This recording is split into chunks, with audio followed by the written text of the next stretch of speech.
Èèyàn ilé èwo lẹ ṣe ẹ káàbọ̀ sí Mashola Gist TV. Ṣé àlàáfíà ni ẹwà gbogbo lè ń kọ́ bí a ṣe gbọ́ o? Wọ́n ní àwọn elder wọ́n ní wọ́n ṣe meeting o lórí àǹtí wa R àti M pẹ̀lú gbogbo ìwà tí wọ́n wò nínú palace kábíyèsí wípé ọ̀rọ̀ wọn ò tójú sú àwọn. Wọ́n ní wọ́n ṣe meeting yìí nítorí ọ̀rọ̀ ìlẹ̀kẹ̀ tí wọ́n fẹ́ gbé wọ inú palace. Ṣé mọ̀ pé a sọ ọ̀rọ̀ ìlẹ̀kẹ̀ fún yín tí kábíyèsí fi àtáàkì àǹtí wa M wípé kí ló dé tí ó tún fẹ́ gbé nǹkan wọ inú palace tó fi ní àǹtí wa R ló fún un wípé ńgbà tí àǹtí wa R travel ni àǹtí wa R fún un. Wọ́n láti ìgbà yẹn náà ti ń jà. So wọ́n ní ọ̀rọ̀ ìlẹ̀kẹ̀ yìí òun ni àwọn ẹ̀dà ni wọ́n fi pè wọ́n wípé kí ló ṣẹlẹ̀ gangan kí wọ́n sọ nǹkan tó ṣẹlẹ̀ èèyàn ilé. Wọ́n ní ọ̀rọ̀ pọ̀ nínú ìwé kọ́bọ̀ bí a ṣe gbọ́. So a dẹ̀ ti sọ fún yín wípé bí ó ṣe gbọ́ wípé Queen Naomi wà nínú palace báyìí. Ṣé mọ̀ pé a sọ fún yín pé Queen Naomi wọ́n wá sí inú palace láti wá kí kábíyèsí wípé nítorí wọ́n fẹ́ spend some days pẹ̀lú kábíyèsí. Wọ́n ní bó ṣe gbọ́ pé Queen Naomi wà nínú palace wọ́n ní pẹ̀lú mọ́tò tuntun tó rà wọ́n ló bá ń gbé ló bá ń bọ̀. Wọ́n nígbà tó dẹnu gate wọ́n ní mọ́tò ẹ̀ knock ni o. Wọ́n ní mọ́tò ẹ̀ lock ni wọ́n ní kò lè kúrò ní ẹnu gate yẹn èèyàn lé. Ẹ̀rí pé Olúwa tóbi gan. Ẹ̀rí pé Ọlọ́run ìyanu ni Ọlọ́run. Ó ṣẹ́ bó ṣe ṣẹ́ àwọn ọmọ Israelite pa sí orí òkun pupa ni ó mú mọ́tò àǹtí wa tó lọ́ọ̀kì ẹ̀ o. Wọ́n ní wọn ò lè wọ inú palace. So wọ́n nígbà tó tún wá start mọ́tò yìí tó fẹ́ máa lọ wọ́n ní car tún ṣiṣẹ́. Èèyàn lé ẹ̀rí pọ́lọ̀ ń wá. Ẹ̀rí pọ́lọ̀ ń wà. Ẹni tó bá ní Ọlọ́run ò sí aṣiwèrè ènìyàn ni o. So wọ́n ní bó bá ṣe decide pé kóun kúkú wọ inú palace yìí tipátipá. Wọ́n ní bó ṣe di ọ̀rọ̀ pé ó gbọ́ ariwo ni gbàù. Wọ́n ní bí ẹ́ńjìnì mọ́tò àǹtí wa brand new car bó ṣe páfúká tó knock nìyẹn o. Ẹ̀yin ará ilé.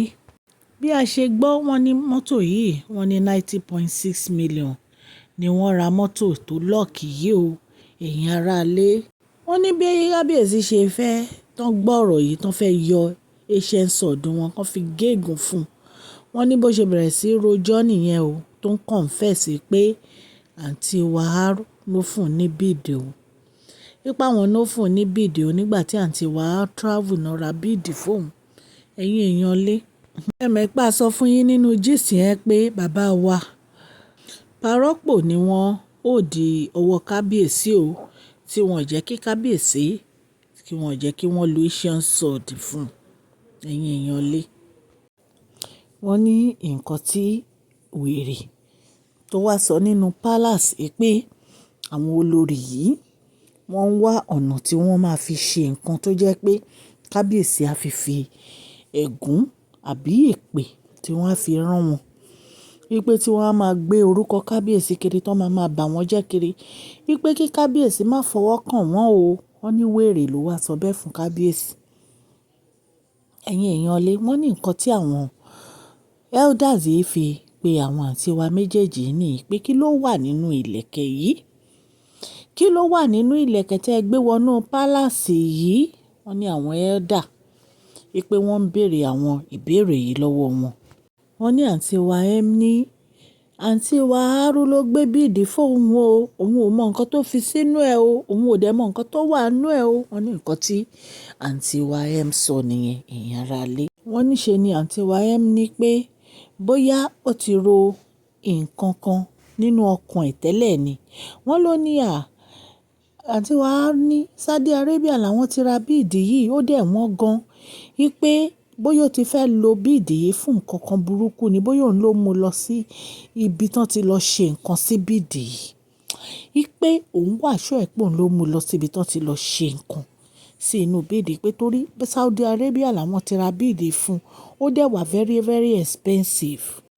Wọ́n ní àǹtí wa ní kò sí nǹkan kan nínú bíìdì táwọn gbé fún un wípé ó ti lọ fi nǹkan sí bíìdì yẹn ni kó tó wá sí inú palace.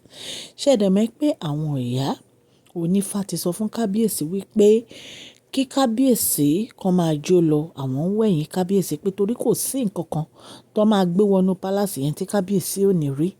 Ẹ̀yin èèyàn lé wọ́n ní bí àwọn elders yìí bí wọ́n ṣe kó àwọn àǹtí wa méjèèjì nìyẹn tí wọ́n ń béèrè lọ́wọ́ wọn pé kí náà fi sínú ìlẹ̀kẹ̀ yìí. Ó lóun ò fi nǹkan kan sínú bíìdì wípé bó ṣe fún un náà lòun wọ̀.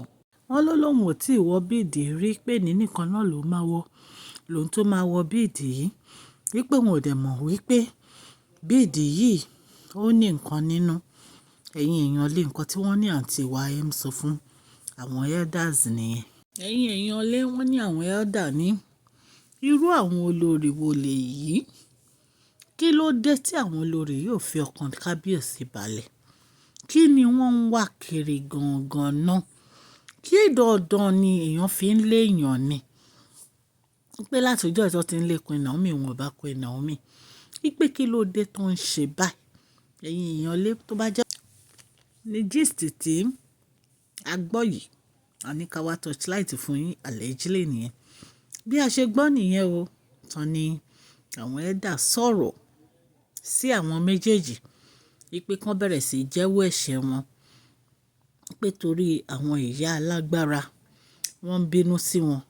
Wípé àwọn ni wọ́n ń jẹ́ kí àwọn ìyá alágbára máa bínú sí wọn. Wípé wọ́n dẹ̀ ṣẹ̀ṣẹ̀ bẹ̀rẹ̀ sí rí gbogbo nǹkan tó ń rí ni.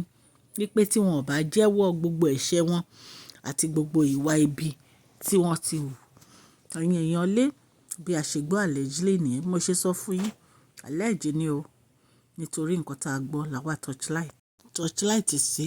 Mo dúpẹ́ lọ́wọ́ gbogbo etí tó ń gbọ́ mi ní ilé lóko àti ní ẹ̀yìn odi. Ó jẹ́ kí n kí ẹ̀yin olólùfẹ́ mi. Orúkọ mi ni Mashola Yorùbá ni mo máa ń sọ lórí channel mi. Mo máa ń sọ̀rọ̀ nípa celebrity gist, royal gist, politics àti gbogbo nǹkan tó ń ṣẹlẹ̀ ní agbègbè orílẹ̀-èdè bàbá wa ní ilẹ̀ Nàìjíríà. Ẹ̀yin èèyàn lé tẹ́ bá ti subscribe. Ẹ subscribe kẹ́dẹ̀ tẹ notification bell yín so that a bá ti post any gist ẹ máa rí. Òkè ni ọlá yín á máa lọ, ọlá yín ò ní lọ ìsàlẹ̀ láíláí. À ń sọ Yorùbá nítorí pé a fẹ́ gbàgbé àṣà, èdè àti èdè wa. Ẹ kàn sí wa ní masholagist@gmail.com tí ẹ bá ní ìpolówó ọjà tí ẹ fẹ́ polówó. A máa bá yín polówó ẹ̀. A máa ń mú celebrity gist wá àti royal gist láti Monday títí di Friday. A dẹ̀ máa ń sọ̀rọ̀ nípa politics ní Saturday and Sunday. Mo dúpẹ́ lọ́wọ́ yín fún àdúrótì yín lórí channel yìí. Ọlọ́run á bá mi gbọ́wọ́ yín sókè o. Ẹ ní tọrọ jẹ, ẹ ní tọrọ mọ̀. Ẹni ẹlẹ́ni ò ní gbà ṣe yín ṣe o. Mo máa mú update gist wá fún yín. Ẹ jọ̀ọ́ ẹ subscribe o. Kẹ́dẹ̀ share, kẹ́ like, kẹ́ comment. Mo dúpẹ́ lọ́wọ́ gbogbo yín. God bless you all. Please share this video, like and subscribe. God bless you all.